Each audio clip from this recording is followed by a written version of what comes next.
Assalamualaikum warahmatullahi wabarakatuh. Yang terhormat dosen penguji UKIN dan guru pamong penguji UKIN, perkenalkan nama saya Yolanda Nacia. Saya guru Bahasa Indonesia SMP Negeri 14 Padang, sekaligus mahasiswa PPG dalam jabatan kategori 2 LPTK Universitas Negeri Surabaya. Pada tanggal 13 Desember 2022 siap melaksanakan ujian kinerja yang berlokasi di SMP Negeri 14 Padang. Selamat menyaksikan. Assalamualaikum warahmatullahi wabarakatuh.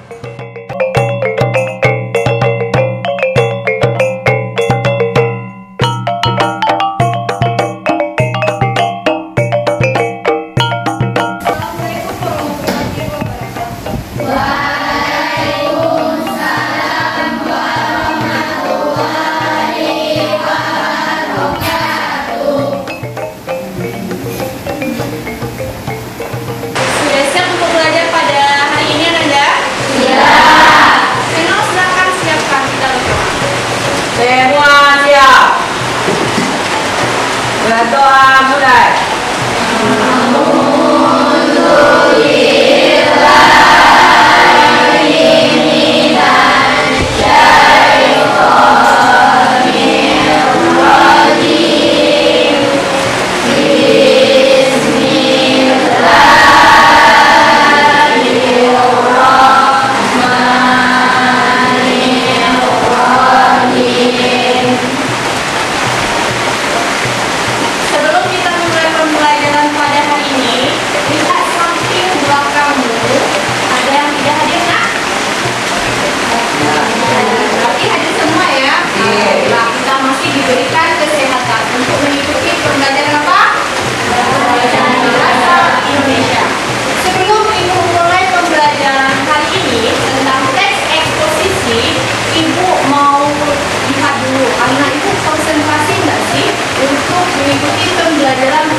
Sekali, kalau ibu bilang siang cukupnya 2 kali, kalau ibu bilang malam tidak cukup. Bisa ibu tes nak? Ya. Oke. Pagi, siang, malam. Pagi, malam. Nah, tadi kalian tidak konsentrasi. Mulai sekali lagi ya. Pagi, siang, malam, siang, malam, siang, pagi. Sudah bersemangat untuk mengikuti pembelajaran pada hari ini? Sudah. Sebelum ibu mulai pembelajaran pada hari ini, anak ibu minggu lalu pelajarannya tentang apa? Teks eksplanasi. Siapa yang tahu apa itu teks eksplanasi? Teks eksplanasi adalah teks yang menjelaskan hubungan sebab akibat terjadinya fenomena alam, politik, sosial budaya. Kemarin kita membahas apa saja nak? Ada pengertian, terus apa lagi nak? Struktur teks eksplanasi. Siapa yang tahu apa itu struktur teks eksplanasi?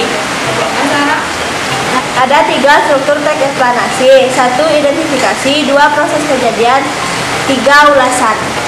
Tepuk tangan untuk kita semua. Jadi, anak ibu sudah tahu ya materi minggu lalu tentang teks eksplanasi. Hari ini kita akan mempelajari tentang teks eksposisi. Masih semangat untuk belajar? Masih. Ketika ibu bilang pagi berapa tepuknya? 1. Kalau siang? 2.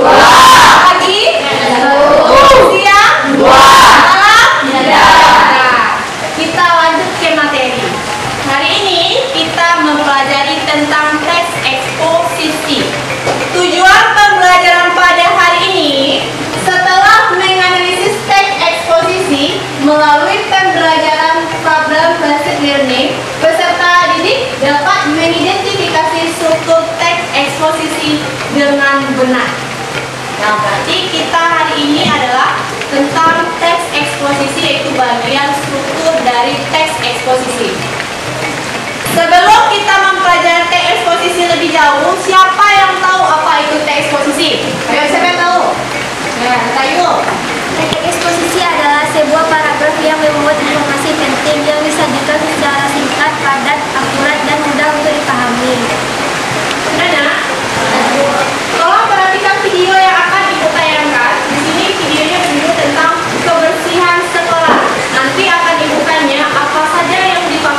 Kebersihan lingkungan sekolah merupakan faktor penting dalam menciptakan kehidupan sekolah yang baik. Namun sayangnya belum semua warga sekolah dapat menjaga kebersihan lingkungannya. Siapa yang bertugas menjaga kebersihan lingkungan sekolah? Tentu saja ini merupakan tugas seluruh warga sekolah, yaitu siswa, guru, staf, karyawan, dan kepala sekolah. Jaga sekolah agar tetap bersih. Kira-kira ketika kita di sekolah, selalu saja ada titik kotoran sekolah. Di mana saja ya titik kotoran sekolah itu? Yang pertama, biasanya di kamar mandi. Kenapa? Karena kamar mandi adalah salah satu tempat yang selalu digunakan oleh warga sekolah. Nah, biasanya kurangnya kesadaran untuk menjaga kebersihan kamar mandi membuat kamar mandi menjadi salah satu tempat paling kotor di sekolah. Yang kedua, di ruang kelas. Ruang kelas biasanya juga nampak lebih kotor daripada ruangan lainnya. Anak-anak yang habis jajan biasanya bungkus makanan, remah-remah makanan, dan potongan kertas terkadang menghiasi kolong meja. Siapa yang sedang membuang sampah di kolong meja? Mulai sekarang jangan lakukan lagi. Selain itu, ada juga siswa yang suka mencoret-coret meja ataupun tembok kelas, sehingga ruangan ini tampak kurang enak dipandang. Yang ketiga, di area sekitar tempat sampah. Sampah yang membludak menjadi salah satu penyebab sekolah menjadi kotor. Selain itu, beberapa siswa biasanya melempar bungkus makanan ke arah tempat sampah. Dia tidak peduli apakah sampah tersebut masuk ke bak sampah atau tidak.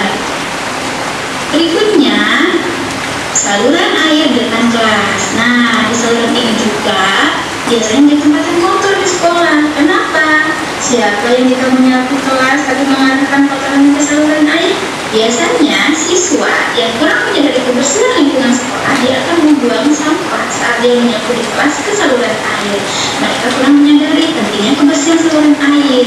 Jika saluran air tidak berfungsi dengan baik, maka kemungkinan akan terjadi penyumbatan saluran air dan bisa membuat air sekolah kita menjadi banjir.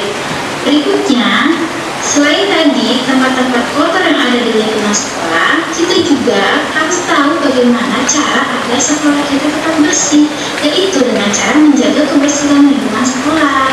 Yang pertama, anak-anak ingat ya, kalian harus selalu melakukan piket kelas. Melakukan piket kelas adalah salah satu tindakan efektif untuk menjaga kebersihan lingkungan sekolah.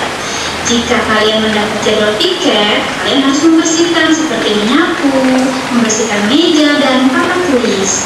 Selain itu, mereka juga harus bisa menegur teman yang tidak mau menjaga kebersihan dan kerapian kelas. Lalu yang kedua, membuang sampah di tempatnya. Kalau kalian mencintai lingkungan yang bersih, kalian harus membuang sampah pada tempatnya. Kalian tidak mau kan dihukum ibu dan bapak guru karena membuang sampah sembarangan. Yang ketiga, menjaga kebersihan kamar mandi sekolah. Anak-anak semua harus sadar bahwa menjaga kebersihan kamar mandi adalah tanggung jawab bersama. Kemudian yang keempat, mengurangi penggunaan plastik. Plastik bungkus makanan menjadi salah satu penyebab utama banyaknya sampah. Mengapa kita harus menjaga kebersihan lingkungan sekolah? Nah, yuk kita pahami apa sih manfaat kebersihan lingkungan sekolah. Menjaga kebersihan lingkungan sekolah dapat memberikan manfaat sebagai berikut. Satu, menambah semangat belajar. Jika lingkungan sekolah itu bersih, kamu akan semangat menjalani pembelajaran. Bayangkan jika kelas kamu terasa penat, bau, dan kotor, pasti kamu akan malas untuk belajar. Jika bersih, rapi, dan indah, maka kalian akan merasa lebih bersemangat untuk belajar. Yang kedua, dengan menjaga kebersihan lingkungan sekolah dapat menghindarkan warga sekolah dari penyakit.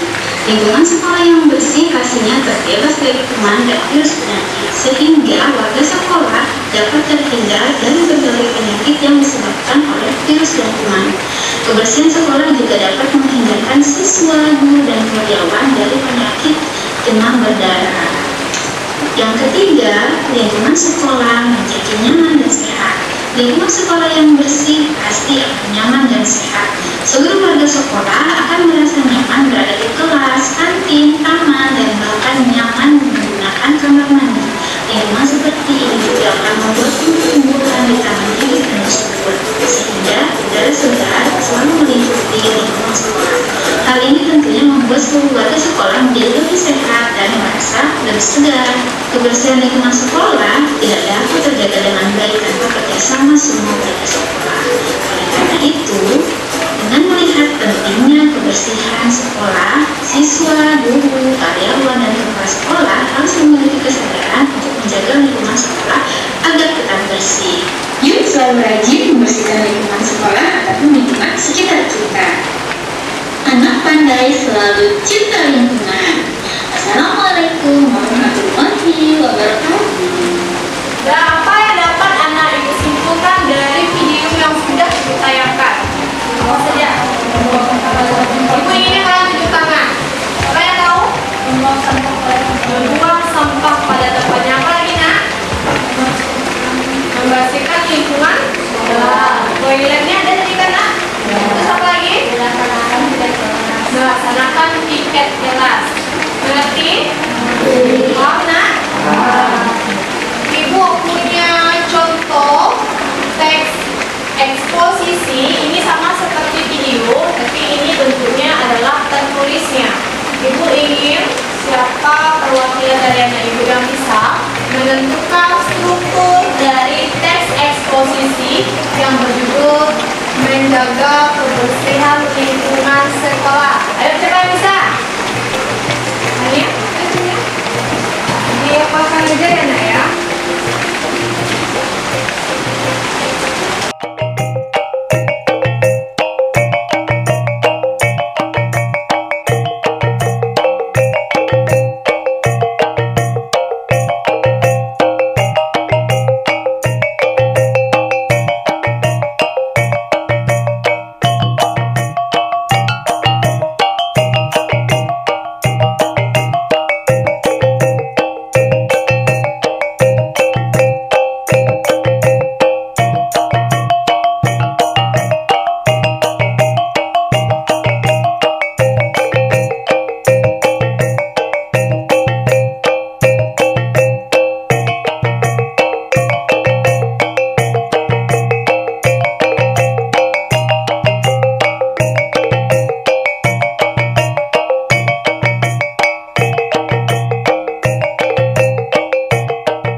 Yang pertama tesis, rangkaian argumen, dan penegasan.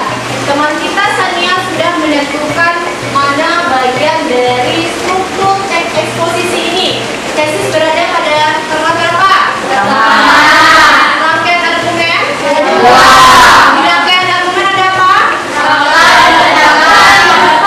Penegasan ulang ada di? Di paragraf berapa di sini? 3.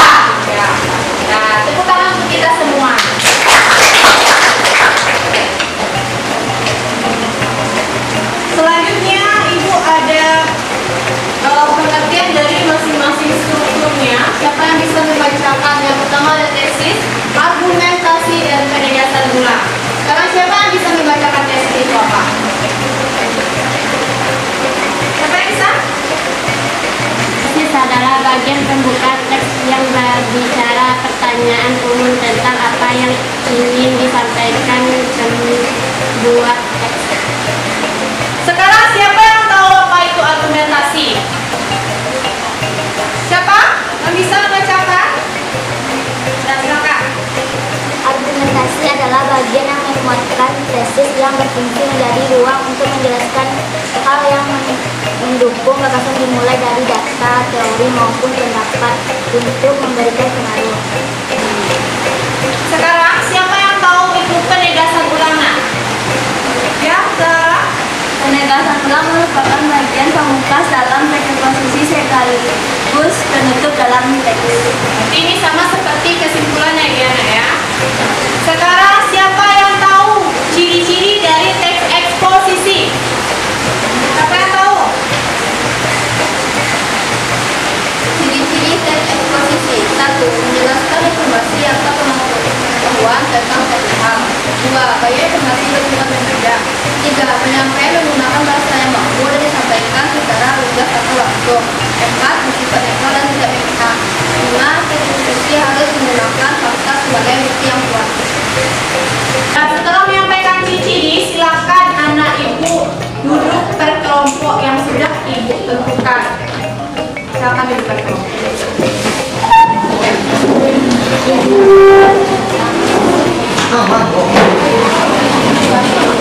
Setelah anak ibu duduk per kelompok, ibu ada LKPD dan LKPD-nya ini tentang lidah buaya. Di sini kita akan menelaah struktur teks eksposisi. Jadi jawaban LKPD-nya anak ibu salin ke kertas karton yang ibu bawakan ini.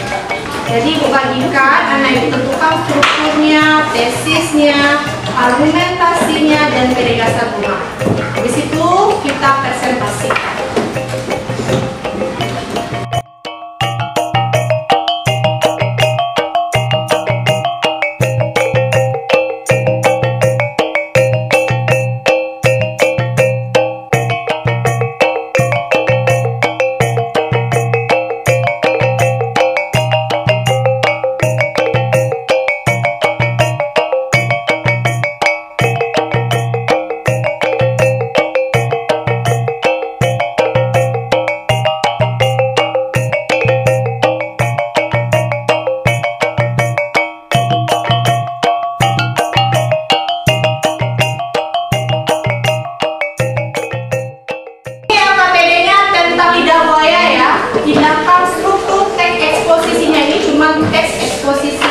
Nanti anak ibu pindahkan ke kertas kartonnya. Jangan lupa anak ibu mengidentifikasi struktur teks eksposisi, yaitu tesis, rangkaian argumen, dan penegasan ulang.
Pindahkan jawabannya ke kertas karton sebelum nanti anak ibu presentasikan ke depan.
ke depan.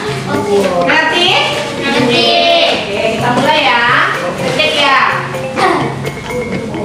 Kelompok berapa ya?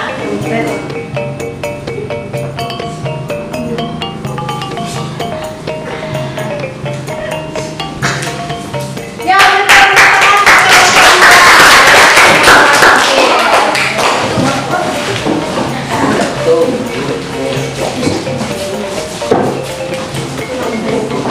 Assalamualaikum warahmatullahi wabarakatuh. Waalaikumsalam warahmatullahi wabarakatuh. Berdirinya kami di sini untuk mempresentasikan hasil diskusi kami dari kelompok 2. Baiklah, saya akan memperkenalkan anggota-anggota kelompok 2.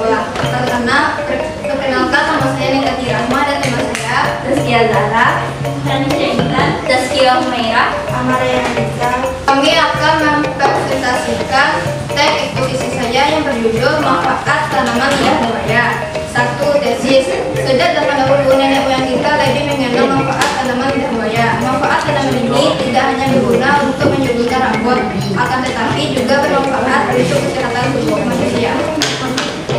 Argumentasi. Walaupun sejak dulu dikenal mempunyai banyak manfaat, namun tidak banyak orang yang mengetahui bahwa tanaman ini dapat dijadikan sebagai komoditas yang sangat menguntungkan.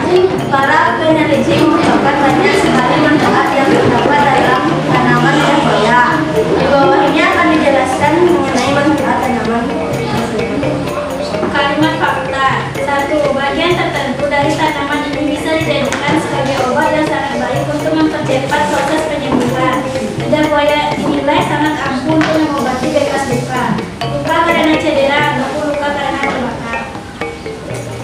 2. Lidah buaya juga dikenal bersifat anti-inflamasi. Dengan kata lain, tanaman ini memiliki kemampuan untuk memperlambat peradangan karena adanya asam lemak. Mengoleskan sel lidah buaya bisa mencegah dan menghentikan peradangan yang disebabkan oleh cedera dan lain sebagainya. 3. Lidah buaya dapat meningkatkan pencernaan dan membantu detoksifikasi tubuh. Lidah buaya juga sangat baik untuk mengatasi sendiri. Penjelasan ulang. Sudah sangat jelas, lidah buaya tidak hanya bermanfaat sebagai ramuan untuk menyembuhkan rambut, akan tetapi bisa dijadikan sebagaimana makanan alami yang sangat menyehatkan. Ternyata alam sangat lengkap menyediakannya untuk kita. Baiklah, itu saja sekian dari hasil diskusi kami kelompok 2. Apakah teman-teman dan lainnya ada yang mau ditanya? Tolong jelaskan kenapa paragraf 1 disebut sebagai tesis. Apakah ada lagi yang bertanya? Ada lagi nak? Ya, kakak. Coba jelaskan sekali lagi tentang kalimat fakta pada teks eksposisi tersebut. Baiklah, apa ada lagi yang bertanya? Coba simpulkan teks eksposisi tentang tanaman lidah buaya. Sudah ada 3 pertanyaan yang akan dijawab oleh kelompok 2. Yang pertama ada tesis, yang kedua ada faktanya, yang ketiga kesimpulan dari teks yang sudah dipresentasikan. Silakan dijawab. Baiklah, saya akan menjawab pertanyaan dari Rehan. Tesis terdapat dari tersebut adalah mengenai asal-usul lidah buaya. Dan saya akan menjawab pertanyaan dari sananya. Kalimat fakta yaitu 1. Bagian tertentu dari tanaman ini bisa dijadikan sebagai obat yang sangat baik untuk mempercepat proses penyembuhan. Lidah buaya dinilai sangat ampuh untuk mengobati bekas luka karena cedera atau luka karena terbakar. 2. Lidah buaya juga dikenal bersifat anti-inflamasinya. Dengan kata lain, tanaman ini memiliki kemampuan untuk memperlambat peradangan. 3. Lidah buaya dapat meningkatkan pencernaan dan membantu detoksifikasi tubuh. Selanjutnya saya akan menjawab pertanyaan Seno, yaitu kesimpulan dari manfaat tanaman lidah buaya.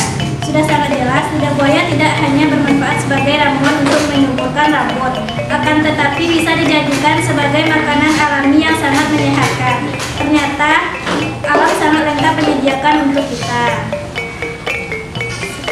Sekian Sekianlah dari kelompok 2. Kalau ada kata-kata yang salah atau dimaafkan. Wabillahi taufiq hidayah. Wassalamualaikum warahmatullahi wabarakatuh. Waalaikumsalam warahmatullahi wabarakatuh. Tepuk tangan untuk kelompok 2 ya. Sudah mengerti dengan pembelajaran hari ini? Tentang teks eksposisi. Lihat lagi LKPD-nya, berarti di sini tanaman lidah buaya ini sangat banyak manfaatnya bagi kehidupan kita sehari-hari. Apa saja manfaatnya, Nak? Yang pertama ada apa? Vitamin Untuk luka, untuk vitamin rambut, terus untuk apa lagi? Masker, terus apa lagi, Nak? Cedera. Sudah mengerti? Sudah. Tepuk tangan untuk kita semua.